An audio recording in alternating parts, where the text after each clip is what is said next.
अस्सलाम वालेकुम स्टूडेंट, आज हम यूनिट नंबर 11 साउंड को जो है वो डिस्कस करेंगे।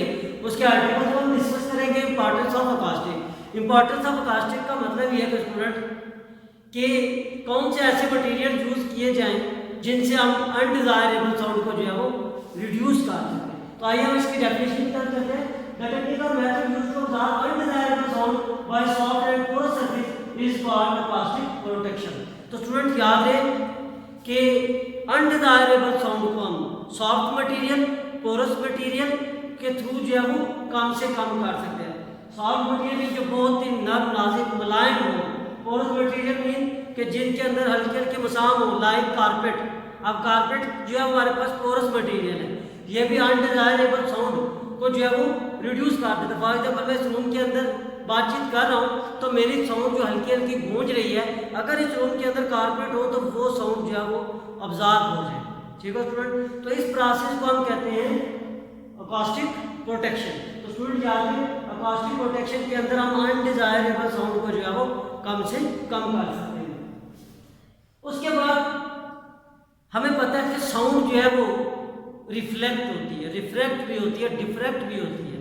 अब फॉर एग्जाम्पल मैं रूम के अंदर बातचीत कर रहा हूँ, मेरी साउंड सामने वॉल के साथ रिफ्लेक्ट हो रही है, रिफ्लेक्ट होकर वापस सुनाई दे रही है। राइट साइड वाली वॉल से रिफ्लेक्ट हो रही है, लेफ्ट साइड वाली वॉल से रिफ्लेक्ट हो रही है, फ्लोर के साथ रिफ्लेक्ट हो रही है, रूफ के साथ रिफ्लेक्ट हो रही है। तो इस तरह की एक ही रूम के अंदर सारी साउंड रिफ्लेक्ट होकर आपस में जब एक दूसरे के साथ कोलाइड करती है तो उस प्रोसेस को हम कहते हैं मल्टीपल रिफ्लेक्शन। मल्टीपल रिफ्लेक्शन का मतलब ये होता है एक से ज़्यादा रिफ्लेक्शन। तो इस तरह से एक इको प्रोड्यूस हो जाती है, तो उस प्रोसेस को हम कहते हैं रिवर्बरेशन या मल्टीपल रिफ्लेक्शन, कि एक से ज़्यादा दफ़ा जो है वो साउंड आपकी रिफ्लेक्ट हुई है।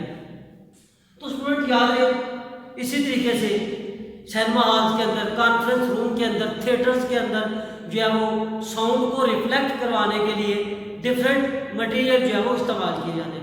फॉर एग्जाम्पल अगर मैं रूम के अंदर बातचीत कर रहा हूँ तो मैं अपने साउंड को दोबारा उस वाल तक रिफ्लेक्ट करवाना चाहता हूँ, तो मैं अपने पीछे जो है वो बैक साइड पे एक रिफ्लेक्टिंग जो है वो बोर्ड रख लेता हूँ। तो मेरी साउंड सामने वाल के साथ रिफ्लेक्ट होकर वापस आएगी, इस बोर्ड के साथ टकराएगी, फिर वापस चली जाएगी। तो इससे साउंड जो है वो रिफ्लेक्ट होकर हर कोनों में जो है वो आसानी के साथ चली जाएगी। अब स्टूडेंट यहाँ पे देखें कि सिनेमा हॉल, कॉन्फ्रेंस रूम, ठीक है, ऑडिटोरियम जो है हमारे पास हॉल वगैरह होते हैं, उनकी जो छत है, रूफ है, वो कर्व टाइप बनाई जाती है। अब कर्व टाइप बनाने का पर्पस क्या है इधर देखिए। अब यहाँ पे देखिए ये हमारे पास जो रूफ बनाई गई है ये कर्व टाइप बनाई गई है, ये हल्की सी इस तरह कर्व आ रही है। अब सपोज अगर ये ऑब्जेक्ट जो हमारे पास सोर्स ऑफ साउंड है तो यहाँ से साउंड प्रोड्यूस हो रही है, ये साउंड यहाँ से प्रोड्यूस होगी, यहाँ से इंसिडेंट करेगी, इंसिडेंट के बाद वापस रिफ्लेक्ट होकर यहाँ तक आएगी, फिर सेकंड साउंड यहाँ से रिफ्लेक्ट होकर वापस आ जाएगी, यहाँ से रिफ्लेक्ट होकर वापस आ जाएगी। तो इस तरह के साथ जो सोर्स ऑफ साउंड है, जैसे ही साउंड प्रोड्यूस होगी, कर्व सरफेस है उसके हर, अब यहाँ पे साउंड देखिए सिंपल, ये हमारे पास कर्व सरफेस है, ये जो कर्व सरफेस आ रही है हमारे पास इसकी इस कॉर्नर से उठकर लाएंगे, तो यहाँ पे एंगल कुछ और बनेगा, यहाँ पे एंगल भी बनेगा इंसिडेंट और यहाँ पे रिफ्लेक्टिव, तो यहाँ से साउंड जो है वो रिफ्लेक्ट होगी। इस तरह जब यहाँ पे देखें मैं नॉर्मल ड्रॉ कर लेता हूँ, ये सपोज अगर नॉर्मल ड्रॉ कर लिया तो यहाँ से साउंड ने इंसिडेंट किया, जिस एंगल से इंसिडेंट किया उसी एंगल से जो है वो वापस रिफ्लेक्ट होगी। इस तरह साउंड जो है वो थिएटर्स के अंदर, सिनेमा हॉल के अंदर हर कॉर्नर तक जो है वो आसानी से पहुँच सकती है। तो स्टूडेंट आगे फायदा देखें, एक खाली रूम है, उसके अंदर हम बातचीत करते हैं, कोई साजो सामान नहीं पड़ा हुआ उसके अंदर, किसी भी किस्म की कोई चीज़ नहीं पड़ी। तो जब आप वहाँ पे बातचीत करते हैं, बाद जैसे न्यू बिल्डिंग तैयार होती है, आप उसके रूम के अंदर जाके बातचीत करते हैं तो आपको अपनी ही साउंड जो है वो दोबारा सुनाई देती है, उसको हम कहते हैं इको।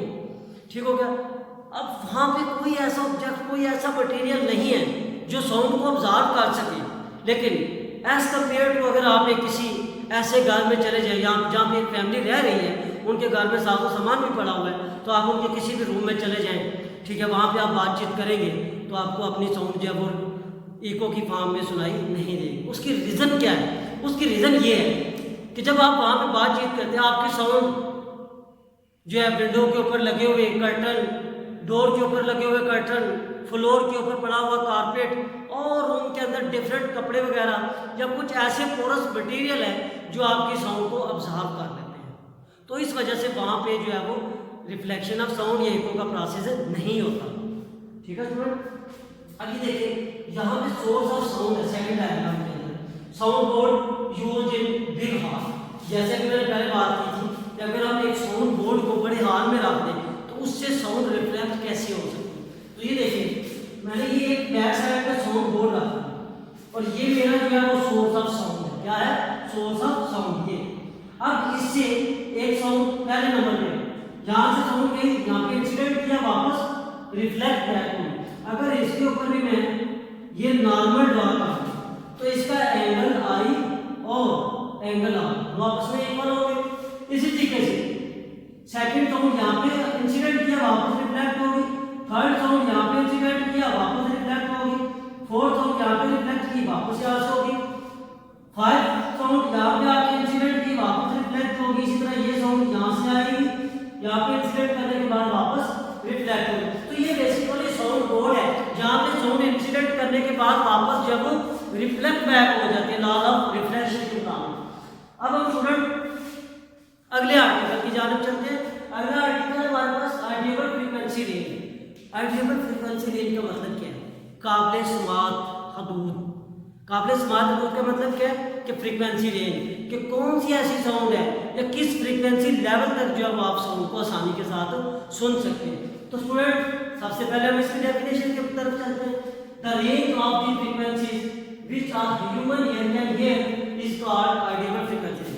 कि साउंड की ऐसी फ्रीक्वेंसी, ऐसी वेव जिसको हमारा कान जो है वो आसानी के साथ सुन सकते हैं, उसको हम कहते हैं ऑडिबल फ्रीक्वेंसी रेंज। मतलब जो आवाज़ सुनी जा सकती है आसानी के साथ। स्टूडेंट याद है जो नॉर्मल है ह्यूमन ईयर है, एक सेहतमंद तंदुरुस्त इंसान का जो कान होता है वो कम से कम 20 हर्ट्ज से लेके 20,000 हर्ट्ज तक की फ्रीक्वेंसी को सुन सकता है। इसका मतलब क्या है कि जो एक तंदुरुस्त आदमी होता है, नॉर्मल है ह्यूमन ईयर, जो इंसानी कान, उसकी जो फ्रीक्वेंसी लिसनिंग की सलाहियत है वो 20 हर्ट्ज से लेके 20,000 हर्ट्ज तक की आवाज़ को आसानी के साथ सुन सकता है। लेकिन स्टूडेंट याद रहे कि यही मेथड, यही जो प्रोसेस है वो ओल्ड मैन मीन जो बूढ़े लोग होते हैं उनके लिए नहीं है। याद रखें जो उम्र रसीदा लोग होते हैं, बूढ़े लोग होते हैं, उनकी एज के साथ साथ आहिस्ता आहिस्ता जो सुनने की सलाहियत होती है वो कम हो जाती है। तो जो ओल्ड एज पीपल होते हैं वो कहते हैं can not here sound even about 15,000 hertz. कि बूढ़े लोग जो है वो 15,000 हर्ट्ज से ज़्यादा वाली फ्रीक्वेंसी वाली साउंड नहीं सुन सकते। तो इस प्रोसेस को हम कहते हैं ऑडिबल फ्रीक्वेंसी रेंज। याद रहे कि जब भी फ्रीक्वेंसी रेंज की बात की जाती है ऑडिबल फ्रीक्वेंसी रेंज की, तो यंग पीपल के लिए फ्रीक्वेंसी रेंज और है, ओल्ड पीपल लोगों के लिए फ्रीक्वेंसी रेंज और है। याद है स्टूडेंट, यंग पीपल लोग जो है वो 20 हर्ट्ज से 20,000 और ओल्ड एज पीपल जो है वो 20 हर्ट्ज से लेके 15 हर्ट्ज तक, मतलब 20 से लेके 15,000 हर्ट्ज तक जो है वो फ्रीक्वेंसी को सुन सकते हैं। Thank you.